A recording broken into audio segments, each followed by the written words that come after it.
Welcome to Creators Cafe. I'm your host, Jessica Payne. I'm a performer, performance coach, and multi-hyphenate creator. I'm going to be bringing you conversations with some of my favorite creators where we talk about the sublime and the specifics of the creative journey. So grab a drink, get cozy. Let's go. My guest is Jacob Smith, an audio expert who lives in Las Vegas and hails from Louisiana. Jacob is a dear friend, but we'll get into that in a second. If you've been to Vegas, there's a very good chance that you've heard a space that Jacob has set up the audio for, or might even be running right now.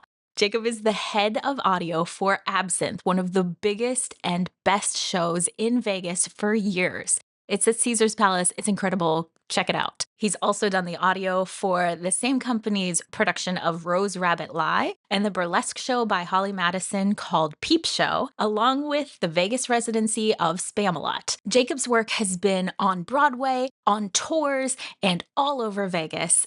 And he's the voice of 2 major podcasts as well. We'll get into all of that. And my favorite picture of myself is staring into the eyes of his dog at 3 a.m. after we just did a show together in Vegas. He's a delight. I was in his wedding. I can't express enough how much I adore this creator, Jacob Smith. Excellent. Okay. Welcome to season 2 of Creators Cafe, and I have my dear friend, Jacob Smith. Woohoo! You, my friend. Here's to you, my love. Yes. So I am drinking I have a brand new mug I got for my birthday. Good.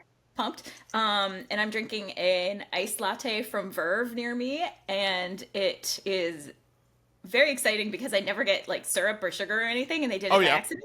So I'm hyped up. It's exciting. Ooh, yes. Very nice, very nice. I'm drinking it's an odd little concoction. It's mostly clear. It has ice in it, and it's that's it. It's a tumbler of vodka. It's definitely not water. Very watered down whiskey. Very watered down. So you are drinking water. I'm drinking water, but I live in the desert. I'm in the middle of the Mojave Desert. It's a desert out there. We have to drink water. That's very wise. So Jacob, you're my first remote guest. This is very exciting. Oh, how fun. Yeah, so you're based in Las Vegas, and you have been for a hot minute now. We've been out here for a while now. We've been here 18 years now. We are desert rats. We are Vegas locals at this point. I don't know what else to call us. I mean, I'm originally from Louisiana. I love my southernness and everything, but I mean, I'm just a Vegas cat at this point. Yeah, and you have both a hilarious life, which we'll go into because it's amazing, and also a very cool spot because you've got a gorgeous home out in the desert, and you've got this amazing koi pond, and just it's gorgeous. I love coming out there, and one of the best private whiskey collections in the country. I mean, so amazing. It's really possible that it just is. It's kind of ridiculous. We bought this house and there was a giant bar in the main room. And I mean like a professional sized bar that you walk into and go oh, there's a bar. And so we kind of felt like we had to fill it up. So we really just did. Incredible. And I don't drink a lot, but I will say when I come to visit you, the quality over quantity. It's just really, it's very cool and special, and I appreciate that you share. That's so great. I aim for that these days. I don't drink as much as I did when I was younger. I mean, who can? Who can? Yeah. But I like to have, when I have a cocktail these days, I like for it to be a good one. Yes, exactly. So if you've been in Vegas for 18 years, that means I've known you for longer than that. Yep. Which is weird since we're both in our mid-20s. I know. I just turned 30, so it's fine. Yeah. That's true. You are much older than I am. I forget about that. Yes, exactly. Right. Cougar. Here we are. Yes. You were in my wedding. Jaguar? Yeah. Yeah, that's it. No, we've known each other long enough. I mean, you were a bridesmaid in my wedding. Yes. Yeah, way back in the day. Yeah. Yes. It was wonderful. I will get your lovely wife on one of these days too when she's not killing it in Vegas. She told me to tell you that she is not ignoring you. She's just trying to figure it out. She's just very, very busy. She's just in downtown all the time. This one's about you, so that's okay. Yeah. Okay, so we met at the California Theater Center. That's RIP, right. No longer exists, but it was that's right. This that's right. unicorn of a job where we got to work as full-time artists in Silicon Valley, California, with like touring schedule, but also got to have an apartment and health insurance. It's insane.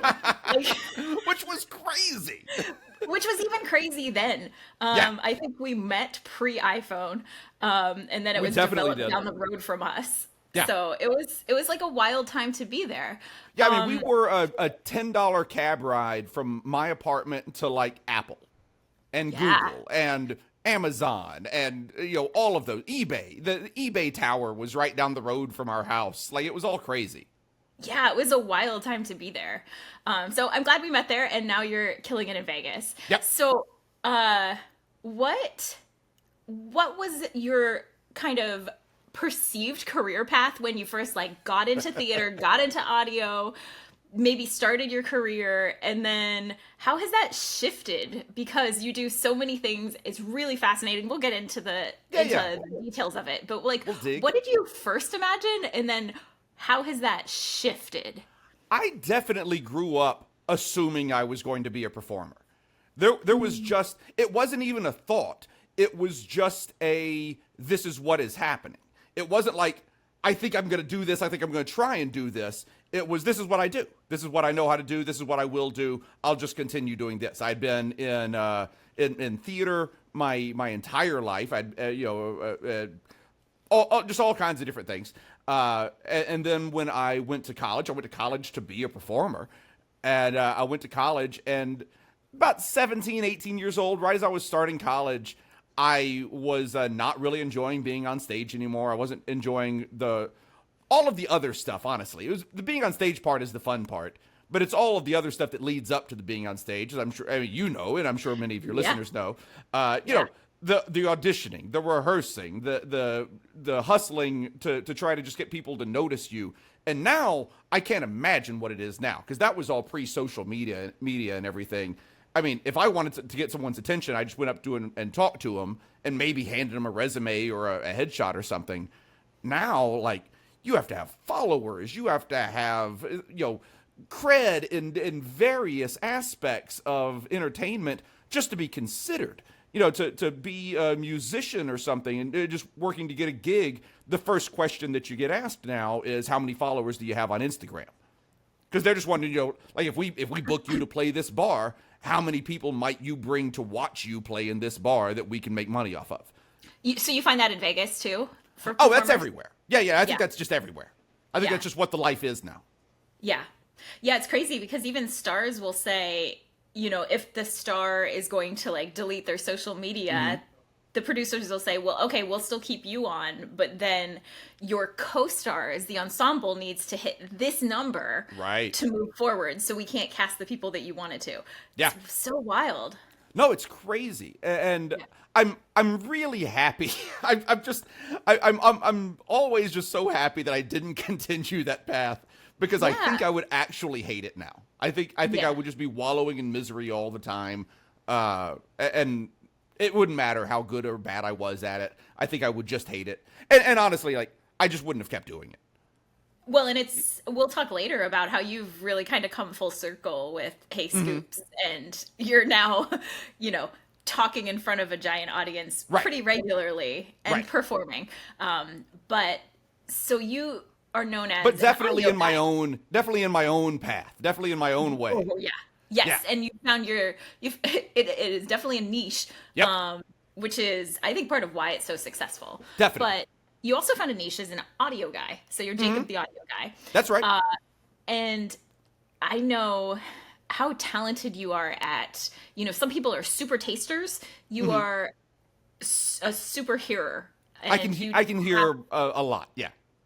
That talent, that discernment, that sensitivity, has that been natural? Did you train that? Was it just over time?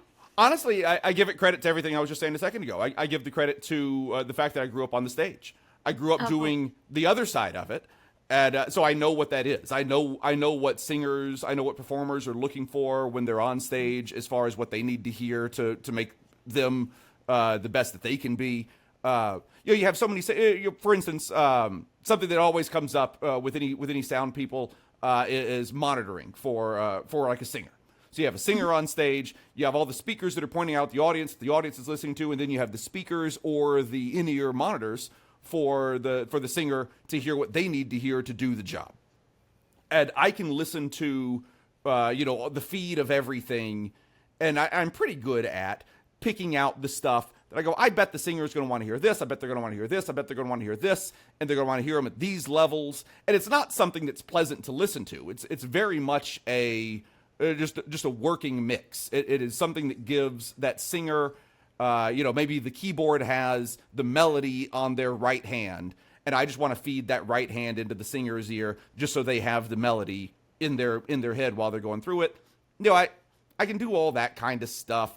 It's honestly not terribly interesting until you're kind of in the middle of it, and then you realize it's not interesting to talk about, but it's really neat to do.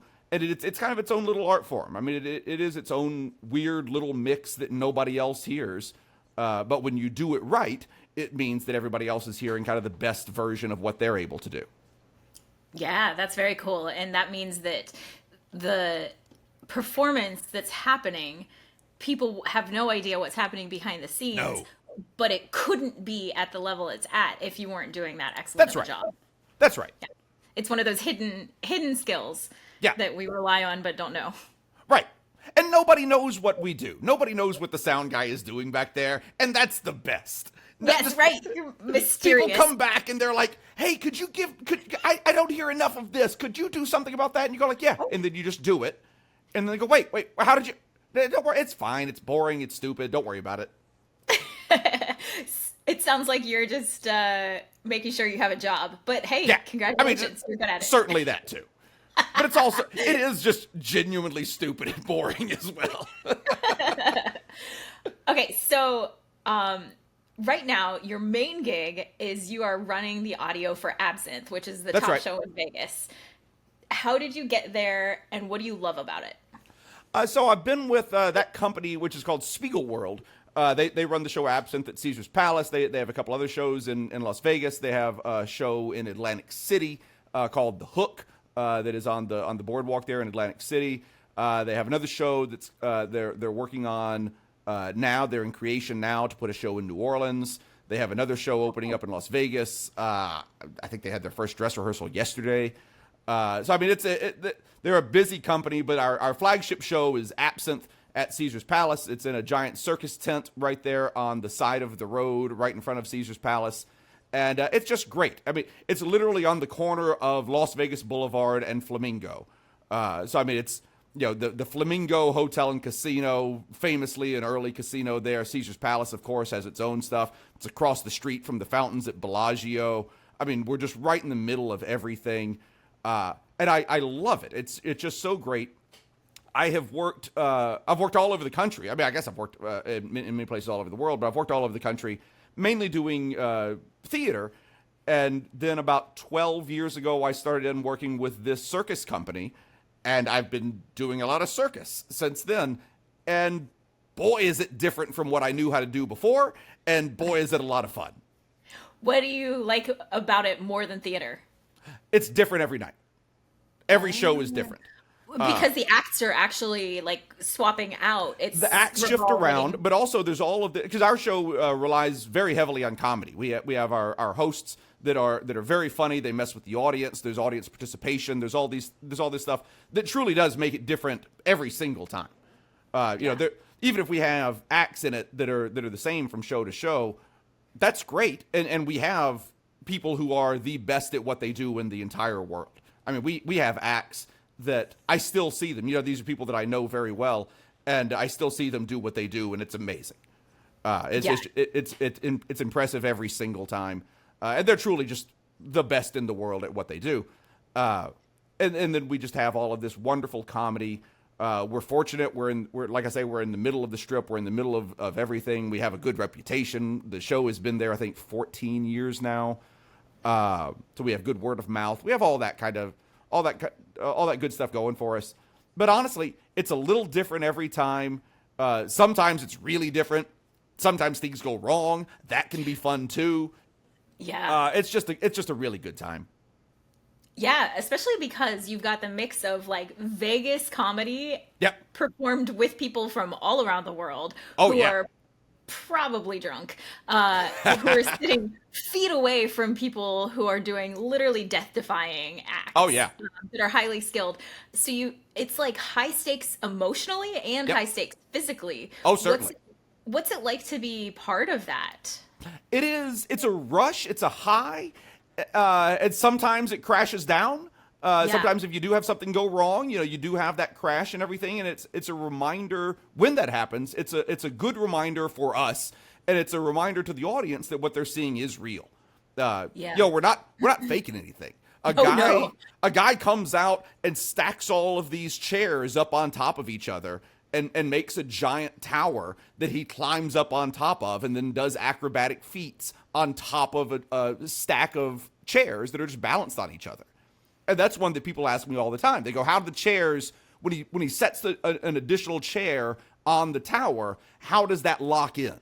What is the mechanism that locks that chair in? I'd say there's not one. It's just chairs. It looks like he's balancing chairs on top of each other, and then he gets on top of them and balances on them. That's just what he's doing. The thing that it looks like it is, that's what it is. There's not a magic trick to it. He's just learned how to do this over decades and can do it. Yeah. So when you're mixing a show like that, are you doing a live mix that responds to the audience? Oh, and sure. Does the audio change every day? Are you doing music and vocals? How does that work from your side? Yes to all of that. Okay. We're doing all those things. We're definitely adjusting to the audience all the time. We're adjusting to the comedy. We're adjusting to what we think the flow of the show kind of needs to sound like. I'm getting a phone call that I don't care about. Great. We're adjusting to phone calls. We're adjusting to all kinds of things. Always. Yeah, but yeah, it's a constant. I mean, it's live. It's live theater. It's live circus. Mm-hmm. It's live theater. Even the stuff that's supposed to be the same is never the same. Yeah. That's so fun. Yeah. On your path to get there, I know you did another show with Spiegel World that I really enjoyed as well. The Rose Rabbit Lie. That's right. That was really cool. And you had done Spamalot in Vegas. Yep. And you had done many touring shows that I know you were a part of. Yeah, it's a lot. All the shows. If we want to get into the resume, it's a very long, boring resume. I'd rather talk to you about the qualities of all the sound and everything. You're like, let's talk about the boring stuff. I think in 18 years in Las Vegas, I think I've done like 150 shows. I was just gonna say it's more that it's the quantity, the quality may be low, but yeah, some of them are real low. Some of the quality is shockingly low. Unlike the whiskey, we're focused on quantity here. Yes. Yeah, there's just been a lot of them. It does. You learn a little something from each one. You take that along to the next one. And after you've done just a lot of shows, you kind of get to the point where I've discovered as I've gotten older that being an expert in something is just somebody who's seen more things than somebody else and is ready for those contingencies. You're like, hey, this happened. Well, for instance, this last week at Absinthe, I was in the middle of a show, an act is on stage, and all of a sudden the computer that runs all of the tracks for this person's act just quit. Sometimes computers quit. Happened to me. Yep. And so this computer just quit in the middle of the act. We run backups. We have all that kind of stuff ready to go. So as soon as it quit, I look over at my screen. I see that the monitor is showing me what it's showing me. I reach down. I hit a switch button that switches the entire system over to the backup system that's running continuously behind the main system. And so we were out of audio for maybe a second and a half or 2 seconds. And we didn't have to stop the show. The act just continued on with just a glitch of silence in the middle of it. And that performer comes up to me after the show and goes, "Hey, what was that?" And I told him. He was like, "Oh, well, it was a quick switch." That's fantastic. And it's only because I've done it a lot of times. It's not my first time having a computer go out during the show. it's none of that. And people are going, oh, you were so quick at that. Thank you. I am good at it. But at the same time, it's happened to me before, and I'm always a little ready for it. And so there's not that moment of panic. I don't have to recompose myself after it all happens. It just happens. I hit the button. We're moving on. I'm already talking to the headset. I go like, yeah, we're on the backup computer now. If we lose the backup computer, we've got a problem. There's no reason that we'll lose the backup computer, though. Let's go. Great. That's incredible. Good. Yeah. I mean, it really is just I've done it. They talk about experience. They talk about these things. It's just, I've done this thing. And so there's a part of my brain that knows that I know how to do it. So I don't, when you have that moment where you go like, oh, can I do this? Like, here's a new thing. Can I do this? After you've done it a bunch of times, you don't have that feeling anymore. And we all know how that is. And this is just the stupid thing that I've done a bunch of times. I was on one tour with the company that we both worked for the year after you left, where twice on our tour of Cinderella, the power in the theater went out at 2 different theaters in 2 different states. Okay. And so the first one, it was a lovely day. We went outside and we took the whole audience outside and we just did it as environmental theater. Perfect. Which was super fun, except it also had musical numbers. So it presented some challenges. Exactly. And then the other one was like a 2,000 seat theater and just the audio went out. And so somebody found like a giant 90s boombox and put it on stage. And so we just did our best. Yeah. You're just on stage yelling at 2,000 children. Exactly. So it's once you've done those things, you realize like, okay, it's fine. No one's hurt. It's fine. It. The worst case, I always, there's always the old saying in show business, the show must go on. It is a saying that I hate more than anything. It's nothing we're doing is that important. We don't have to go on. If we cancel the show, all these shows in Vegas, all these big hairy deal shows in Vegas. Kelly Clarkson was supposed to do a show this last weekend. She canceled at the last minute. She canceled like 2.5 hours before showtime for the whole weekend. People are already in town. People have traveled from all over the world to see this. It's like a 6,000 seat venue. So last minute she cancels. That's probably about the worst thing that can happen to an audience member going to see a show. Like you fly in from, say, London. I've flown from London to Las Vegas because I am a giant Kelly Clarkson fan, and so I want to be there on her opening night in Las Vegas. I mean, that just happened. I don't know that happened. I don't know anybody that happened to. I bet all my money that happened. Yeah. Yeah. Like somebody from London flew in just to see that show. They got there, they landed, and they found out that the show wasn't happening. That's worst case scenario. So that person, the worst thing that happened to them in show business, that can happen to them in show business, happened. And they went and had dinner 2 hours earlier than they would have otherwise. And probably got their money back and went to see Absinthe. They came and saw Absinthe. They came and saw, our social media people, they're great at that stuff. If somebody cancels, all of a sudden our social media is inundated with, you're not seeing Kelly Clarkson? You should come see Absinthe. That's hilarious. That's really smart and savvy to be on that so fast. A couple of years ago, Adele did the same thing. It was much more dramatic, and there was a longer cancellation. She canceled like the whole run, and there was a bigger deal. This was like Kelly canceled, I believe, illness. I don't think it was anything dramatic. And I'm sure she'll make good on him. But yeah, Adele canceled, and it was a whole bigger thing. And yeah, it was some of the social media posts. I was like, y'all are just being mean now. Y'all are just going after poor Adele. She's a nice person. She's clearly trying. I'm sure she's fine. I don't know the woman. I'm sure she's just trying to do a show. I'm sure she's sad the show wasn't happening too. Quick detour. You've met lots of celebrities. Who are some faves? Let's see. Probably. One of the nicest people that I've met that your audience would know would be Celine Dion. She's just one of the, people talk about her. She's just the nicest person in show business. Absolutely. Just absolutely true. She's always just lovely. A lot of pro wrestlers fall into that same category as well, actually.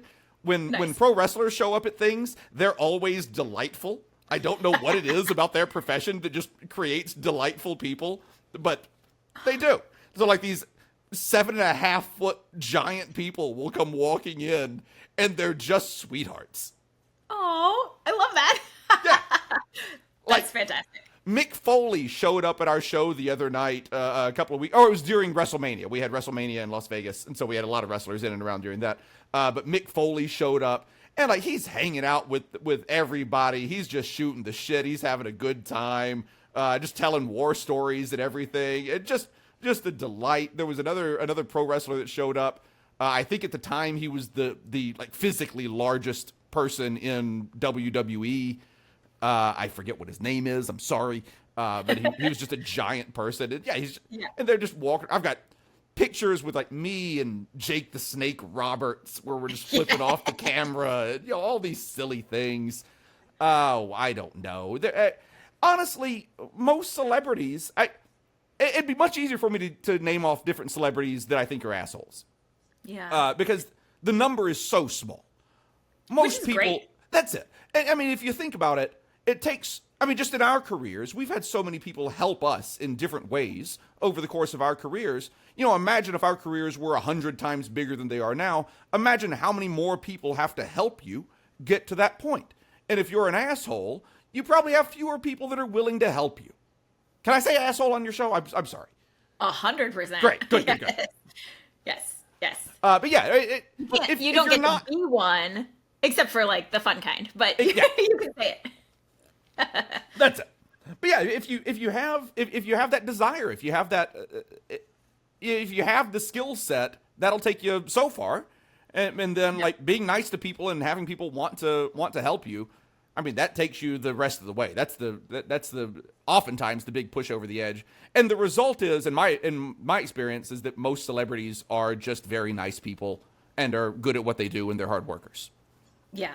Which is the boring answer for the celebrities when people want to hear about asshole celebrities. But I don't know. Some of them are assholes. Steven Seagal's a big asshole. I met him a couple times. He's always an asshole. Yeah. Chris Angel's a jerk. I don't know what to tell you. That tracks. It's a short list of the jerks. That's pretty nice, actually, because I think we hear the horror stories, so it's always good when you get the opposite perspective. Yeah. And I want to say you're a like an icon for me when I think about how to build a career where you take your work very seriously and yourself very silly. And you are so talented at your skill set and you take what you do very seriously. And like you were talking about with Absinthe, like there's people who are up in the air and like their life is in danger while you're doing your job. And there's like some real stakes happening. But at the same time, you are very good about letting the stress go, letting the bullshit go, and just like living in the moment and then being silly. And I think that we all could use a lot more of that right now. Yeah, I've tried. I try really hard at it. One of the I'll make the shift. I do podcasts as well. That was obviously where I was going next. Yeah. But let's take it there. So one of the shows that I produce is a show called Pod Therapy, and that's it's a show. I'm just the comedian in the middle. There are three licensed working healthcare professionals, mental healthcare professionals that are the hosts on the show. It's Jim, Nick, and Whitney. They're all fantastic. They work in different aspects of mental health care, from owning their own practices.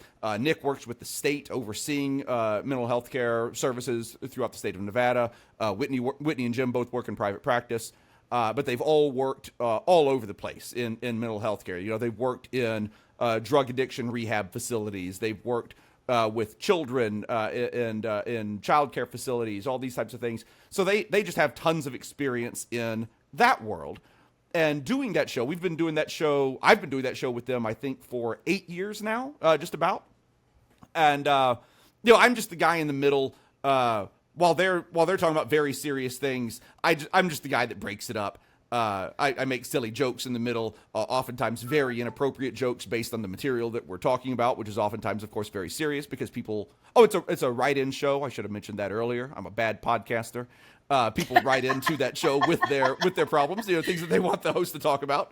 And, not many people write into a mental health show about their best day. It's always a letter about their worst day. Yeah. Or about the worst thing that's happening to them right then. And you're the color commentary to lighten that up. That's right. That's right. Yeah. So you get done talking about like abuse or neglect or death or, all kinds of horrible things. And I'm the one just there going like, well, I hope you didn't get that parent something that they had to enjoy for a long time for Christmas this year since they're going to die. Sorry, I don't know what to tell. I'm just making off-color jokes. And honestly, my own formula for it is the more serious it is, the more off-color I kind of try to be. Or the more off-color I kind of allow myself to get with it. Because I want to swing it back. I want to keep the energy of the show kind of in a swirling pattern.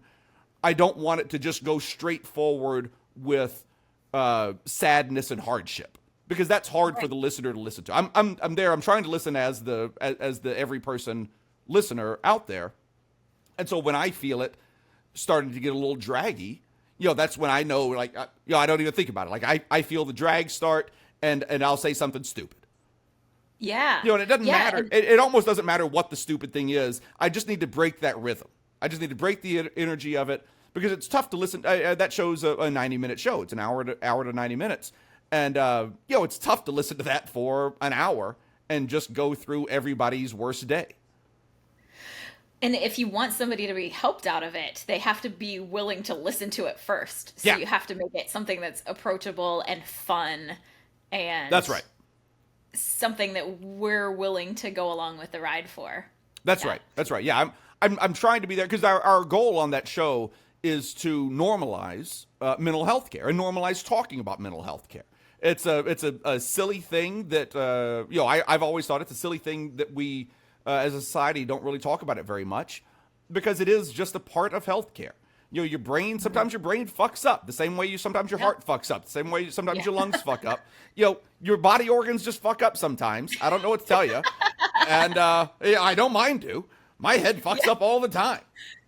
And you go like, oh, well, that's a weird little glitch that just happened. Let's have a look at it and make sure that it's okay. Yeah. And so our goal is really to truly just normalize that and just say, like, why are we making a big deal out of this? If somebody, if the chemicals in your brain are a little off balance and you need to take a pill to make yourself live a happier and more fulfilled life, why wouldn't you take that pill? Agreed. 100%. Yeah. Who cares? Yeah. Why should that be a big deal? Why should that be something to be embarrassed about? Like, same way, like, I took a pill before we started today for my cholesterol. Why would I treat my brain any different? Yeah. Yeah. No, I started taking Adderall 2 years ago, and it's been life-changing, honestly. Just the difference of being able to take care of something that was not working and make it work. It's night and day for me. I mean, if you're having those issues out there, you don't have to continue with them. There's stuff to do for it. And even if you can't get it, because I know sometimes it's hard to get in to see a therapist or a psychiatrist. I mean, your primary physician, they can help you with it. They're empowered to help you with those types of things. Clinics, all of the online healthcare stuff, the Better Health, all those kinds of things. I'm always a little trepidatious about them, just because of the layout and the natural challenges that come along with those. I know my therapist friends, they're always a little hesitant about those. But if that's what you got, that's what you got, and that's what you're going to use to make things better. And find those tools, work on them, use them. All the hotlines out there, all the things. I'd encourage everybody to just dig into them. If you're having a bad time, you don't have to continue having this bad time. You can do the work on it, and things can get better. Things can get a lot better. Yeah. Yeah. And it's hard to remember that when you're in the valley, that you're not always going to be in the valley, and there's people that want to help you get out of it. Oh, there's all kinds of people that want to help all of us out of it, and they because they want you to be there, they want you to be around, and they want you to be happy. Yeah. So your other podcast. That's the serious one. So that's the serious podcast. That's I call that one my community service. That's my community service. We do that every week, and that's the one that helps people out. That is Pod Therapy. Tune in. It's a great show. The other one is Matt and Mattingly's Ice Cream Social. Which I will say also can help people out of the valley. Sure. We're just ridiculous. In a very different way. Yes. So in that one, it is two comedians who are friends and who are just, it's kind of the Seinfeld of podcasts. Like, it's not about anything and it's ridiculous, but it's People a ask delight. me what it's about all the time. Like, we're just trying to be funny. I don't know. Yeah. And it's kind of had this wild success over the years. And you host meetups where lots of people will come into town. And Scoop Fest coming up in September. Yes.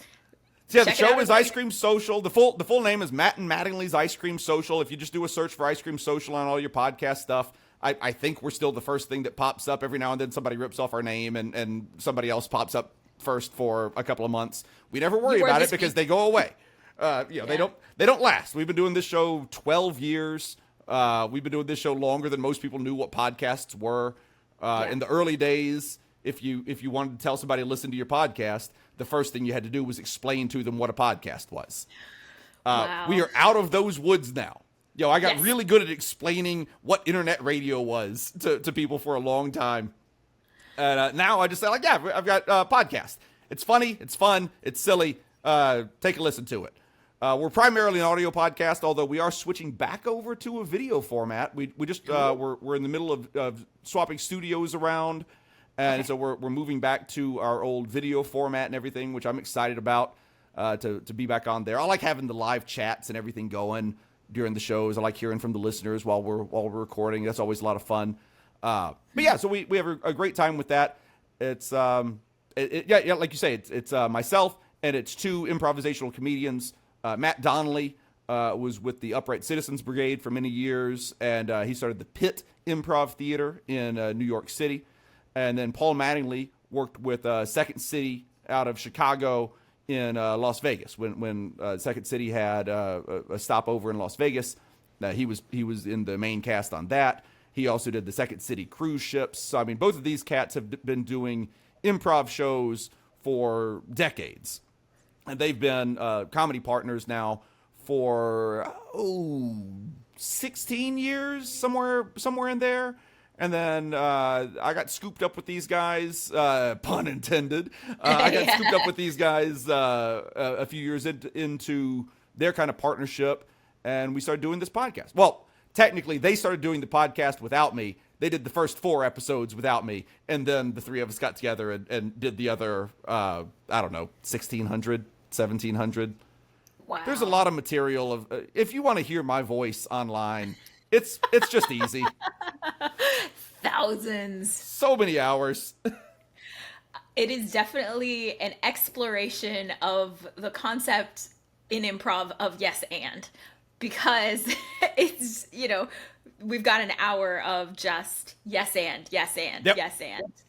But it's great because what you're talking about, whatever is going on in the world and how it impacts you, how it impacts the people in your world, but it's through the lens of improv comedy and just friends hanging out and just being ridiculous. Absolutely. It's all and a bit through Vegas entertainment.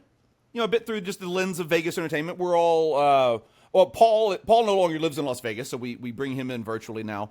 He's out in Pittsburgh these days. But the other two of us, we're in Las Vegas. Matt is the writer for Penn and Teller. Speaking of celebrities' names to drop, Matt's the writer for Penn and Teller. So that's a big part of that organization.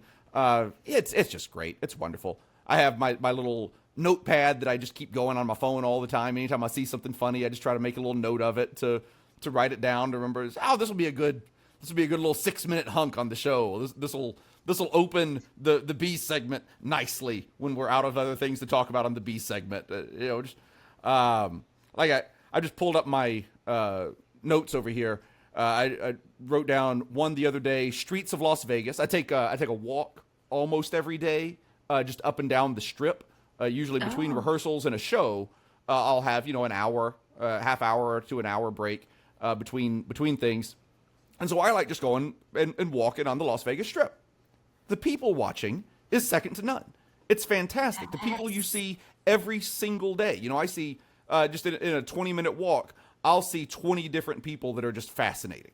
And not like, it's not me being artsy and saying like, oh, that person is fascinating eating a hamburger there, sitting at that outdoor table. I'm not doing that. What I'm talking about is the person that I saw the other day. I wrote down this entire description. I will read it to you. Yes. Saw a man walking down the street wearing no shoes, mismatched ankle socks, a pair of Super Mario Brother boxer briefs, a tank top that he had pulled one arm out of, so he had one arm through the head hole of the tank top. So he had like an off-the-shoulder tank top thing working on there. And he had a single blue boxing glove on his left hand.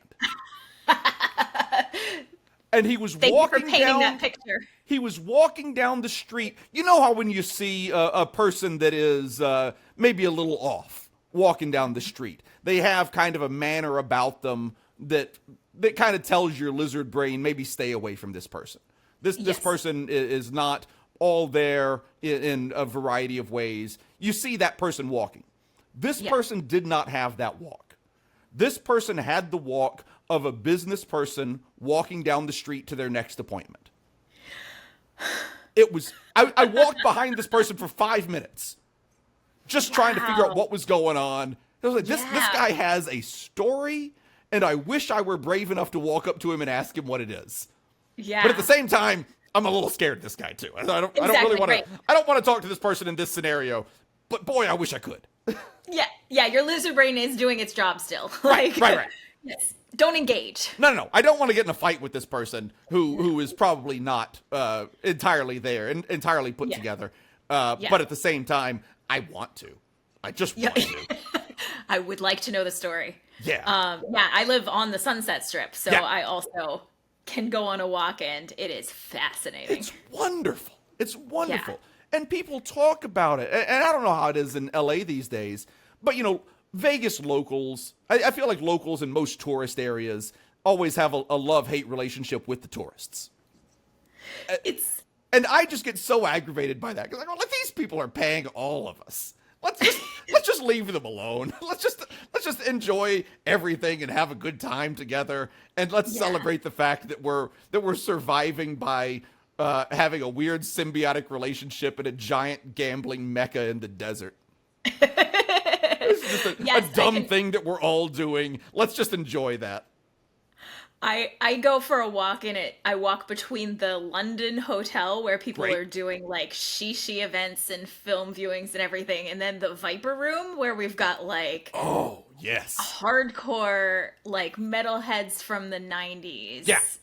And they're like sharing the same parking lot, and it makes me very happy. And to walk past, and to walk between them, it's like, here are all these different crackheads. Here's all these different people doing all kinds of things for various moral standards for money, and all these. It's great. I love it. And I'm like walking in my PJs for at like 11 at night, and they're like starting their night. I love it. Yeah. It's amazing. It's great.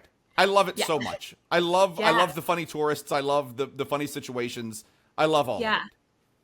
So from a technical standpoint, when you're doing the podcast, since you do so many, what kind of format do you lean on when you're talking about the B segment? What are you looking for when the three of you go in to record? Do you have a plan? Do you have a sketch? Do you just throw topics in a hat? How does that work? For Ice Cream Social, we have a loose, the word loose is doing heavy lifting here. We have a loose structure. Okay. Basically, our loose structure is, because we're a 90-minute show, we're going to start the show. The first 20 minutes is going to be whatever bullshit the three of us have to talk about. And we might get through part of one topic. We might get through 10 topics. We have no idea. But we all have different things. We don't do any kind of pre-show. We literally just sit down and say, hey, how you doing? And we hit record. Like that, we don't know what anybody else is bringing to the table, unless one of us obviously stops beforehand and goes like, hey, a segment today, we have to hit this thing. Like if we have an ad that we have to, or we have something we want to push that's time dependent or something like that. But that's really about it. So we'll have that little A block, and then we have our first ad break, I try to put the first ad right around the 20-minute mark of the show.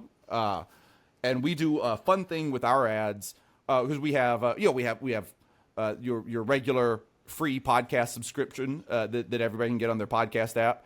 We also do a RSS feed that goes out through our Patreon. We have a great Patreon base that financially supports the show and subscribes to the show monetarily. Those people get an ad-free version of the show. But we still have to throw 2 commercials in the show. And so we had the idea to start just improvising fake ads in those spots. That just the Patreons get. Everybody hears them, but it's hilarious the 2 ways that you can hear them. So if you're a Patreon subscriber, we'll get to that 20-minute mark, and I'm the one that usually does the throw to the ads, and I will throw to the ads, usually tying it into something we were just talking about. And what we were just talking about could be ridiculous, and it could be anything.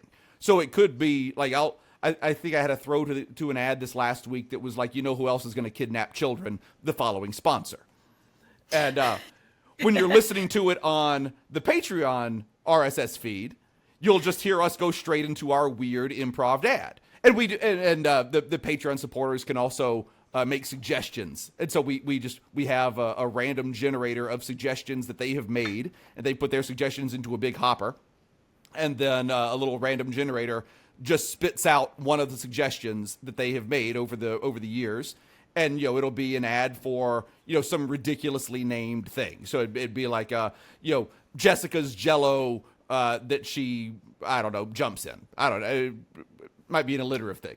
But, Jessica's Jell-O that she jumps in. And then there will be a whole, usually not terribly PG rated ad that gets that we make up and hilarity ensues, hopefully.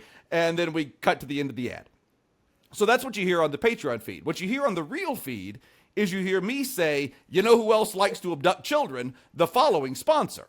And then a real ad comes on for like Mercedes. And I love that. I've been waiting for somebody to yell at me about this for years, and nobody cares. Wow. Which is like I purposely throw to the ads in the worst ways I can, and nobody gives a shit. Wow. And then, so like if you're listening on the regular feed, you'll hear the ad from Mercedes, and then you'll hear our silly made-up comedy ad, and then you go on with the show. And then we have a little B block there. The B block is the short block of the show. That's where oftentimes I'll try to have something queued up and ready to go for the B block if we're not going to continue on with the same topic from the A block, because that's just a little 15-minute block before the next ad happens. Then we're done with the ads. We have a pre-show ad, a post-show ad, and then 2 in the middle. And we try to keep the ads to a minimum in our show.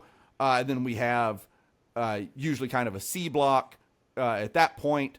That C block can involve a couple of different things. That's the real amorphous block in the show. If we have a guest, that's going to be just more time with the guest that we're going to spend there. If we don't have a guest, but we have something that we're really leaning into and really enjoying talking about, we'll just keep bulldozing through with that. But what that segment really is for is listener mail. And so we'll do listener mail. We'll respond to that. And then we have a game that we play at the end of the show. We call it Jock versus Nerd, which is basically the 3 of us have very different expertise in life. Matt is a big sports fan. Paul is a big sci-fi fan. I'm somewhere in the middle. And then our listeners create different trivia games. We have all these forms on our website, heyscoops.com. You can go there. You can make all of these different games. We have a Scooperty game, which is just a ripoff of a Jeopardy game. We have there's an obelisk game, which is kind of like the old $50,000 pyramid or whatever the number was, where each question was an increasing point value and all that kind of stuff. And you can steal points and you can do all that kind of stuff. We have Price is Right, which is all number answers, closest without going over type answers, Price is Right rules. We have all these different silly games that we've invented and listeners have invented, and listeners are always inventing new games and sending them to us. And so we do that, and we do our plugs. We thank our listeners. We thank our Patreon supporters by name, and we do all those kinds of things. And we're done with the show. And then we do another one. We do them twice a week, every week. So we do however many of those, however many that of that show that comes out to, we do that. We've done that every year for about 12 104 years. Yeah. times 12. Yeah. And I think I know. What are we at? I know you were at episode, I think 1224 was most recent. That sounds about right. Let's see. Oh yeah, nailed it. 1224. Yeah, you know. Oh, the title of that episode was A Net Full of Jello. Oh, that's where Jessica's Jello came from. That must be it. Yeah, it was just in my head. Nice. I forget why we started picking on a net full of Jello in that episode, but we did, and it's a net full of Jello. Yes, and. Yeah. Who can say? How has your experience been as somebody who's coming from like the theater world, which is pretty standard? Mm-hmm. There is a show, you have a project, it has a beginning, a middle, and an end, to moving into this world where you go from like just having a normal paycheck for doing a gig to the mix of Absinthe, which is a show that's been running for a very long time and is doing very well, plus the podcasts, which are ongoing and have this element of, we've got the Patreon, but we also have ads. Mm-hmm. What's that mix like? What do you like about it? What's challenging for you? It's exhausting is what it's like. Yeah. It's just having two full-time jobs. Yeah. That's really what it is. Yeah. I mean, it's a lot of fun. It is hard. You know, it's hard getting. Yeah, we pride ourselves. You know, like I said, we've been doing Ice Cream Social for 12 years. We've never missed an episode. You know, every week we've put out at least 2 episodes every week. Sometimes more. Sometimes they're bonus episodes. Sometimes there's all kinds of reasons that we put out more episodes over the years. But you know, we always make sure to hit that 2 episode a week mark. We're going to give you 3 hours of content every single week, no matter what. And we do it because we kind of look at it and say, like, people are in a weird way depending on it. Yeah. You know, we get letters. You know, we get many emails every week, and many, you know, a lot of all the social media interaction and everything, all that kind of stuff that you'd expect.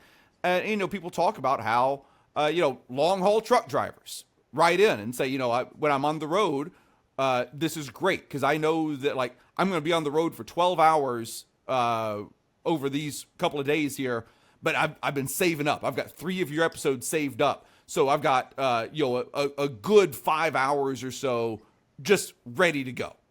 Wow. So I'm, like half of my road trip this week, I'm set because I've got 3 of your episodes saved up because I knew I was doing this road trip.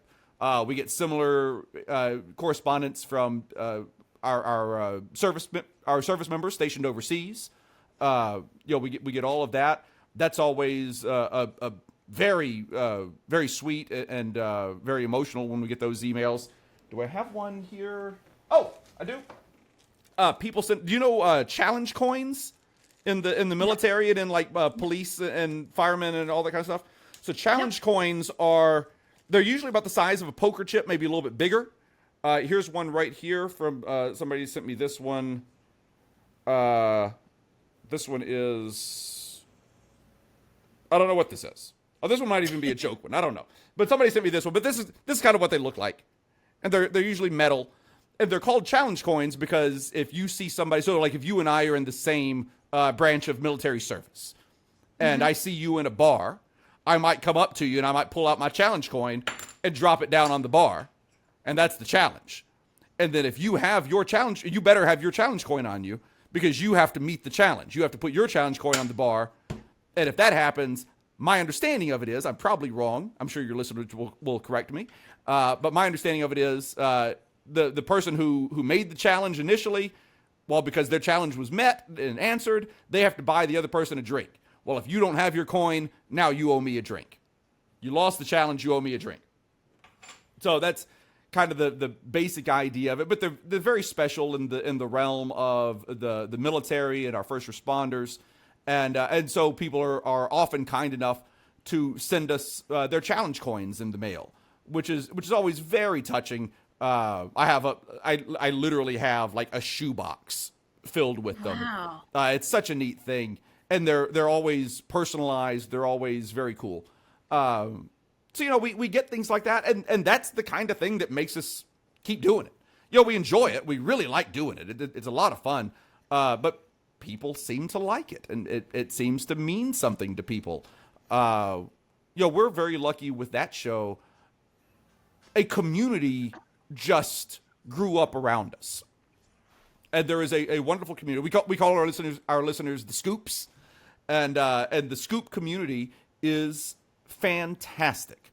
I don't know what your experience is online, Jess, but when you get on social media and everything, people talk to me about how awful it is on social media and just the doom scrolling and everything. I happily and proudly live in a little bubble. I have my little online bubble of the Scoops, and boy, it's just pleasant. We tell people, we say, we're going to say wrong things all the time. I am an idiot. I say stupid things all the time. I mean, you're a very smart idiot, but fine, but I'm still an idiot. Understand. I understand. Yeah. I say stupid things all the time. I'm like, correct me. Just be nice to me. Just don't be mean to me when you don't call me an asshole when you're correcting me. Yeah. Just say like, hey, you're wrong about this thing. And I'm real happy to say when I'm wrong about something on a show. Yeah. I'm really happy about that. I think I got off target a little bit because you were asking about kind of how the shows are put together with the different segments, and I was going to give you my real answer. So that's the real kind of basic rhythm of the whole show. My real answer is I always have in my head a kind of a rhythm that I want the shows to be progressing at. And so my goal is to always just kind of be on that rhythm. So if that is filling silence in a dead moment or just making sure that we have the kind of the right order of things lined up, that's always my goal. And I know that's not a great answer, but that is kind of how my brain works around it. I'm always kind of putting it together. Same thing with a show, same thing with a song. I always want that rhythm of everything to be correct. Well, and it sounds like you have a 3-act structure that has act breaks in it, and there's kind of the mini crescendo and decrescendo after the climax, and it just has that structure that then within it you improvise and you really function as kind of a conductor and the color commentary that comes in while you're improvising and fills those silences and moves the conversation where you want it to go next. And we all, I can't take all credit for that. I definitely do that. But we all do that to some degree, that responsibility. We've been, that show especially, we've been doing it long enough. We all know what it's supposed to be. We can all do it.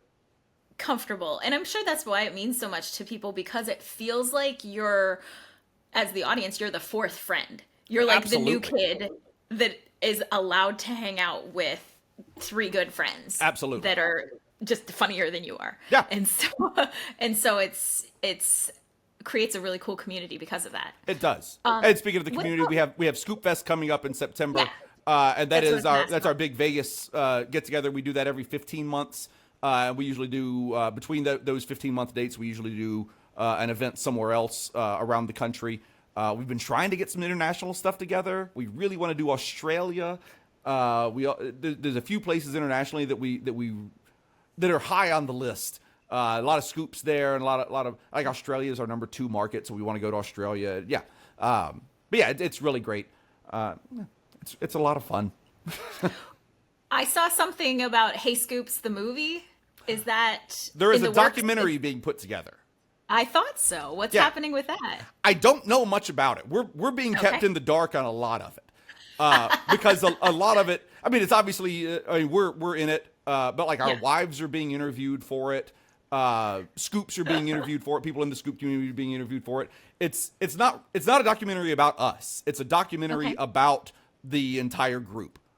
Wow. So obviously we're a big part of it, but the documentary is definitely about the show and about the audience interaction with the show more than it is about us being a part of the show. It's not just another documentary about like, oh, here's some stupid hacks that have a show that they put together, and now we have to watch a documentary about it. This is really about the audience's interaction with us, our interaction with them, and most importantly, their interaction with each other. Yeah, the community that's really developed. Absolutely. In multiple places, too. It's not like, I feel like there's some times where it's just, there's one Facebook group or one, whatever it is, place that people interact. What I'm so impressed by is there's an in-person component, and there's the Reddit component, and they're just, It's There, like once there are you're part of the Discords, community, there are Facebook you're groups, in it. there are Insta pages, there are all these different things.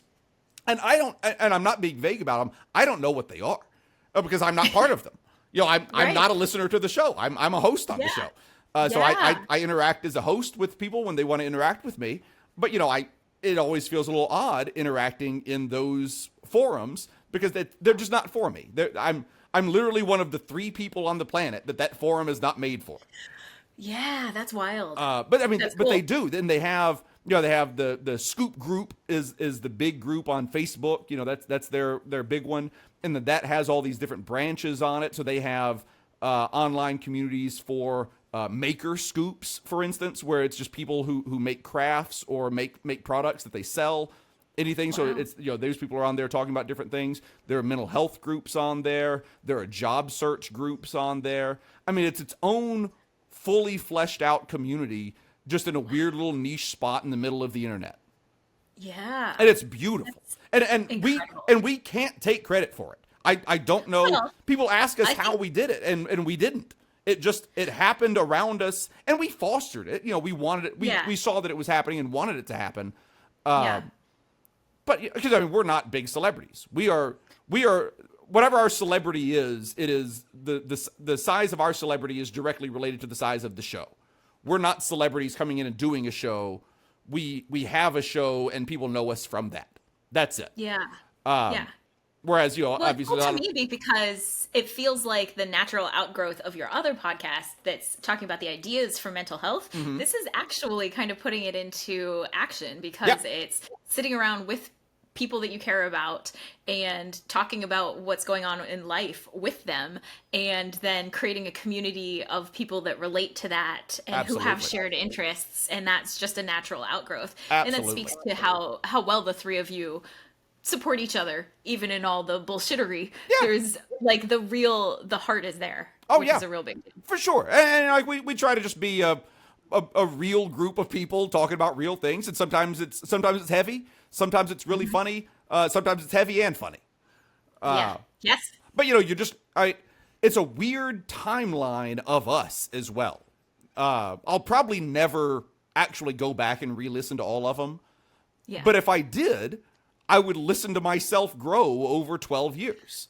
Right. I would listen to my 2 partners grow over 12 years. I would, through emails and everything, I would listen to Scoops grow. We've had over 12 years, we have had wonderful things happen. We've also had tragic events happen. There have been marriages, there have been births, there have also been deaths. There have also been divorces. There have been Scoop marriages, there have been Scoop divorces. There are Scoop children. One of which you named? Pause on that one. We got to talk about that. There was one Scoop that got pregnant maybe a decade ago, and they casually asked us in an email if we had any suggestions for baby names, and we might have gone real strong on that. And so I believe we named that Scoop's baby Murray. Murray's a great name for a baby. That was our entire thing. Was Murray's a great name for a baby. We had songs written about Murray being a great name for a baby. We wrote songs about Murray being a great name for a baby. That went on for months. Wow. You have a real effect on people's life. I suppose so. For better or worse. Name your kid Murray. That's so funny. Okay, so what is your creator's challenge for my audience? Creator's challenge. So I, in all of my work and everything, I get to write a little bit. I get to, especially, I'm a pretty decent punch-up guy for all that kind of stuff. Murray. But I get, what's that? Murray. Name your baby Murray. So I'm fortunate enough, I get to write a little bit. So I would say, I think a lot of people misinterpret how hard it is to write a joke. Joke writing is as simple as anything else. It's something that you practice.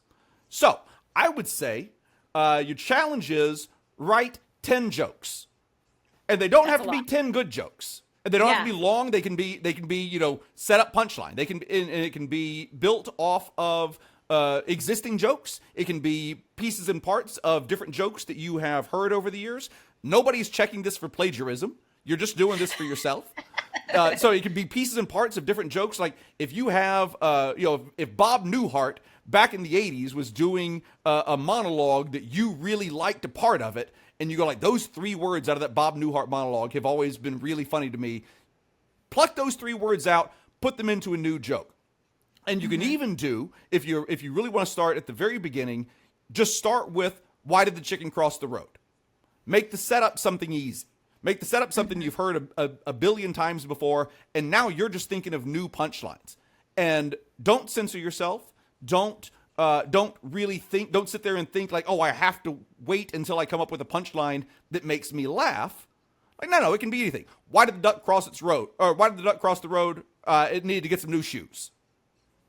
That's fine. It's not funny, but it gives you that rhythm, and it starts getting you in that process. And the reason I say write 10 of them, write 20 of them, write 30 of them, or honestly, what I think the best thing to do is to every day, maybe right after lunch, write down 5 jokes. And then after you write down a lot of them, and after you kind of get that, I talked earlier about rhythm, after you get that rhythm in your head, well, now you're getting into it. And now once the rhythm kind of gets set, well, now I can start thinking about the subject. Now I can start thinking about how do I want this punchline? Do I want it to be a turn? Do I want it to be a continuation of what I'm already talking about? Why did the chicken cross the road? Because it wanted to go eat at a KFC. Well, now it's still not funny. We still haven't gotten to funny, but we have gotten to a little weird and a little off-putting. Yes. And that's something. Yeah. And so I would say... Also, because, mine was, you said, why would the duck cross the road? I went to, because he was hungry for quackers, and it's because I told a lot of jokes to kids for a while, so I go to kind of PG-13 for that kind of joke, whereas you go dark and morbid. Sure. And so it, which is cool, and part of, it reveals kind of what your... maybe not even taste, because quackers is not my taste in jokes, but it is my practice. It's your voice a little bit. Where I've talked to people the most, and so if I want to be telling older, more funny jokes, I need to practice something different. Yeah. So I would just encourage people, sit down, write some jokes, and then when you start, if you get to the point where you start telling people some of those jokes, it is a different kind of fun to watch people laugh at a joke that you wrote. That is a whole, because we've all told jokes. We've all been at parties where people start telling silly jokes that they know and that kind of thing. We've all seen that group happen. We've been part of that group. We know what that is. When you start throwing your own jokes in there and they're getting the good reactions too, you're like, oh shit, that's funny. I really love it. Funny. Well, my add-on to the challenge is if you write a joke, then film it and tag Jacob _ audio guy. That's it. And Jacob the audio guy on everything. At Hey Scoops on everything for all of the Ice Cream Social stuff. At Pod Therapy guys for Pod Therapy. Tag us all. Write jokes. Yeah. It'll be great. And of course, tag Jessica. Yes, please. Yes. Anything else you want to say? What do you want for people who are listening to know or do, or what do you wish for us at this moment? Oh man, I wish everybody would just focus on having a nice life and not worry about everybody else's life. Live and let live, baby. I'm going back to my parents were hippies. When my parents have been divorced for most of my life, but when they got married outside, barefoot, flowers in my mom's hair, the whole thing. And I feel like I have gone back to my roots on that entirely. It is, I went and saw a show in Las Vegas the other night, Misbehaves Mavericks. Misbehave is a wonderful variety performer. She's performed all over the world. She has a show. It's on hiatus right now, but keep an eye out for it. Misbehaves Mavericks at the Plaza Showroom in downtown Las Vegas. Beautiful original theater. The address is literally #1 Las Vegas. It's crazy. It's where Vegas started. it's a curtain on the stage is older than most of your listeners. It's that type of place. Yeah. But it's so cool. And she opens the show and just, getting to know the audience, just the host talking back and forth with the audience, and, by round of applause, who's rich, who's doing okay, who's poor, who is gay, who's straight. And then she just gets to the one where who doesn't give a shit what anybody is doing with their own lives anymore, as long as it doesn't affect anybody else. And the crowd just loses their mind. Yeah. And that is beautiful to me. The live and let live, my pure hippie roots, I love it. I don't want people to mess with me. I don't want to mess with other people. I want us to have a good time, and I want us to just do our thing. Sounds beautiful. Yeah. I don't know.